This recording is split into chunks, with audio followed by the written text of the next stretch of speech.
जुगाड रेसिपीमध्ये आपलं स्वागत। जय शिवराय। गव्हाच्या पिठापासून बनवलेले अगदी हेल्दी ही बिस्किट आहेत। पाहू शकता जे आपण सारण घातलेलं आहे ते अगदी आपल्या बिस्किटामध्ये पूर्ण आहे आणि अगदी हेल्दी बिस्किट आहेत। स्टफिंग बिस्किट अगदी क्रंची आणि सुपर टेस्टी। जर रेसिपी आवडली असेल तर जुगाड रेसिपीला जरूर सबस्क्राइब करा। चला तर पाहू। त्यासाठी इथे मी घेतलेलं आहे अर्धी वाटी तूप। इथे मी 5 मिनिटं तूप हे फ्रीज मध्ये ठेवलं होतं। अगदी तुम्ही मेल्टेड पण तूप घेऊ शकता। त्यानंतर अर्धी वाटी साखर, पिठी साखर आहे, अगदी 4 ते 5 चम्मच आहे। पूर्ण ही बीट करून घ्यायची 5 मिनिटं। अशा प्रकारे झाली पाहिजे आपली ही बॅटर। अशा प्रकारे बीट करून घ्यायचं।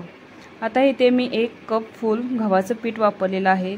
तुम्ही मैदाही वापरू शकता। आपण हेल्दी बनवत आहोत त्यामुळे इथे मी गव्हाचं पीठ वापरलेलं आहे। त्यानंतर 2 चम्मच गरा आणि 1 चम्मच कस्टर्ड पावडर आणि 1 चम्मच बेसन। जर तुमच्याजवळ कस्टर्ड नसेल तर इथं फक्त तुम्ही बेसन वापरू शकता 2 चम्मच। आणि त्यानंतर घेतलेला आहे मी अर्धा चम्मच बेकिंग पावडर। त्यानंतर मी अगदी थोडंसं, अगदी 2 चिमूट म्हणला तरी चालेल एवढी आपण सोडा वापरलेला आहे आणि अगदी चिमूटभर मीठ वापरायचं नाही जास्त, अगदी चिमूटभर वापरायचं जेणेकरून आपल्या बिस्किटांना खूप छान टेस्ट येते। हे चाळून पीठ घेऊन पूर्ण मिक्स करून घ्यायचं। आता आपण तुपाच्या बॅटरमध्ये हे पीठ अगदी हळूहळू घालायचं। अशा प्रकारे मिक्स करून घ्यायचं। आता संपूर्ण पीठ आपण यामध्ये घालणार आहोत आणि हे पुन्हा मिक्स करून घ्यायचं। आता आपण हे पुन्हा हाताने अशा प्रकारे मिक्स करून घेणार आहोत। आता आपण हे पीठ मळणार आहोत। आता आपल्याला इथे पाण्याची नाही तर दुधाची गरज भासते, त्यामुळे इथे 5 ते 6 चम्मच आपण दुधाचा वापर करणार आहोत। अगदी थोडंसं दूध वापरायचं, अगदी थोडं वापरा जेणेकरून जास्त पीठ पातळ होणार नाही। अगदी थोडं वापरायचं आणि अगदी घट्ट पीठ मळायचं। हे अगदी थोडं वापरून अगदी घट्ट पीठ मळून घ्यायचं। दाखवल्याप्रमाणे पीठ मळून घ्यायचं। आता आपण सिल्वर फॉइलने किंवा बटर पेपरने, जर बटर पेपर नसेल तरीही चालेल, अगदी न्यूजपेपरने आपण प्लेटला कव्हर करून घ्यायचं अशा प्रकारे। त्यानंतर आपण तव्यावरती ही बिस्किट करणार आहोत, त्यामुळे तवा आपण प्रीहीटसाठी ठेवला आहे। प्रीहीटसाठी म्हणजे आपण यावरती आता भांडं झाकून ठेवणार आहोत 10 मिनिटासाठी अगदी स्लो गॅसवरती। सारण करणार आहोत त्यासाठी आपण घेतलेला आहे नारळाचा खीस 2 चम्मच आणि 2 चम्मच बोरमिटा। अगदी 1 कप गव्हाच्या पिठासाठी एवढं सारण पुरेसं आहे। तुम्ही जर जास्त करणार असाल तर नारळाचा खीस थोडा जास्त घ्यायचा आणि अगदी 1.5 चम्मच चॉकलेट सिरप। आता हे छान मिक्स करून आपलं सारण तयार करून घ्यायचं। अशा प्रकारे पूर्ण हे एकजीव करायचं।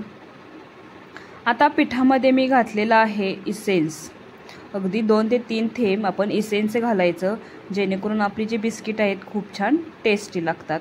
त्यामुळे ते मी इसेन्स घातलेला आहे। पूर्ण छान मिक्स करून घेतलेला आहे।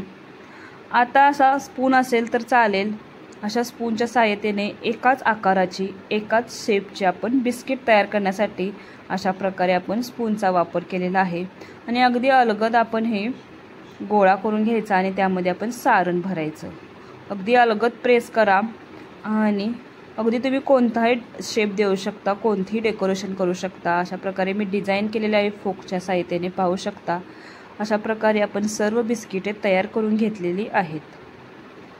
त्यानंतर आपण बेकसाठी ठेवणार आहोत। तव्याचा वापर केलेला आहे कारण एकाच वेळी आपली बिस्किटे जास्त मावू शकतात आणि आपला गॅसची बचत होऊ शकते। त्यामुळे मी तव्याचा वापर करून इथे मी बिस्किट बेकसाठी ठेवलेले आहेत। अगदी एकाच वेळी आपली भरपूर बिस्किटे बेक होतात। अर्ध्या तासासाठी आपण बेकसाठी ठेवायची। अर्ध्या तासानंतर पाहू शकता आपली बिस्किटे किती छान बेक झालेली आहेत। अगदी दोन्ही साईडने तुम्ही भाजून घेऊ शकता। अशा प्रकारे आपली बिस्किटे तयार झालेली आहेत। आणि रेसिपी आवडली असेल तर जुगाड रेसिपीला जरूर सबस्क्राइब करा जेणेकरून जुगाड वापरून आपण घरच्या घरी रेसिपी पाहत असतो।